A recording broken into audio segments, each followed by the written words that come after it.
Hey, this is the journey I took watching every Best Picture nominee from the Oscars. This is the video 4 of year 4.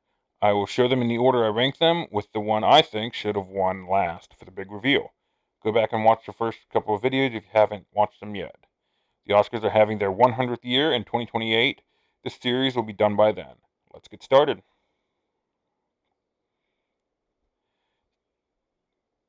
Skippy is a charming and heartfelt dramedy centered around a mischievous but kind-hearted boy named Skippy, who lives in a well-to-do neighborhood but forms a strong bond with a poor boy from the nearby shantytown. Together, they navigate childhood adventures and challenges, including trying to save a beloved dog from being euthanized by dog catchers. The film touches on themes of friendship, class differences, and childhood innocence with both humor and emotional sincerity. Jackie Cooper's standout performance as Skippy earned him an Oscar nomination, making him one of the youngest nominees in history. There is nothing wrong with this movie, it just isn't the best picture of the year to me.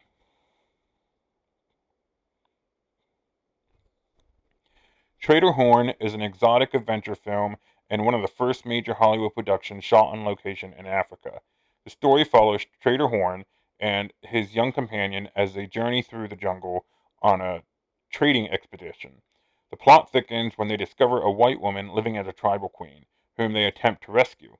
While praised at the time for its ambition and real location shooting, Trader Horn is now controversial for its stereotypical depictions of Africans and romanticized colonialism. I feel like everything can be deemed controversial at some point. I try not to get into that. Some people like to make controversial movies now just for the sake of making them.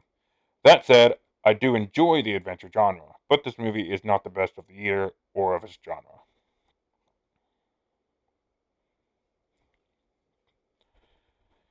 East Lynne is a melodramatic adaptation of a 19th century novel, reimagined for a Depression era audience.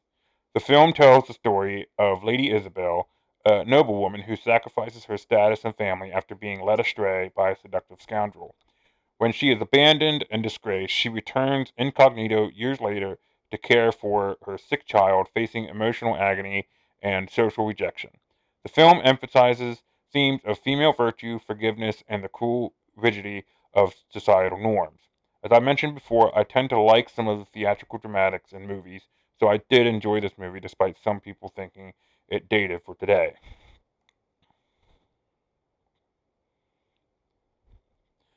The Front Page is a fast-paced screwball comedy drama that satirizes the cutthroat world of newspaper journalism. Hildy Johnson, a sharp-tongued reporter, wants to leave the business to settle down, but his manipulative editor, Walter Burns, pulls him back in with one last explosive story. When a convicted murderer escapes from custody, Hildy finds himself in the middle of a sensational case, torn between his career and personal life. The film is known for its rapid-fire dialogue, cynical humor, and chaotic newsroom energy, reflecting the era's fascination with sensationalist media. I do enjoy the witty, fast-paced dialogue that many films in this era had. Many people today pick this one as their winner of the year. However, I still think that the next pick was the best picture.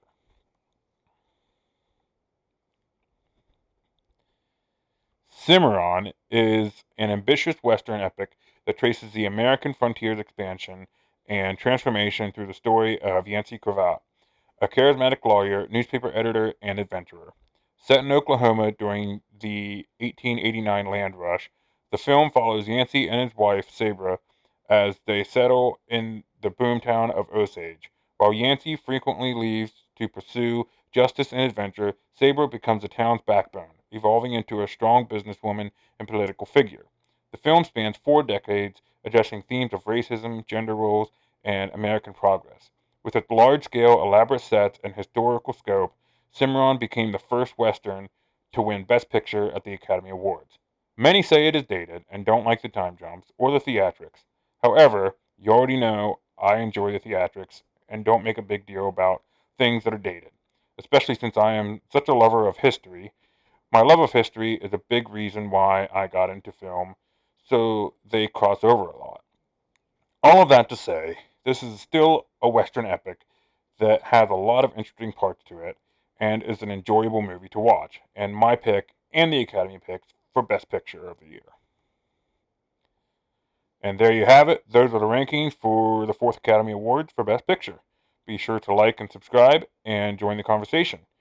Comment to let me know which one was your favorite and why. I'm interested in knowing if anyone else is as crazy as me to watch every nominee for every year. Check back for year 5.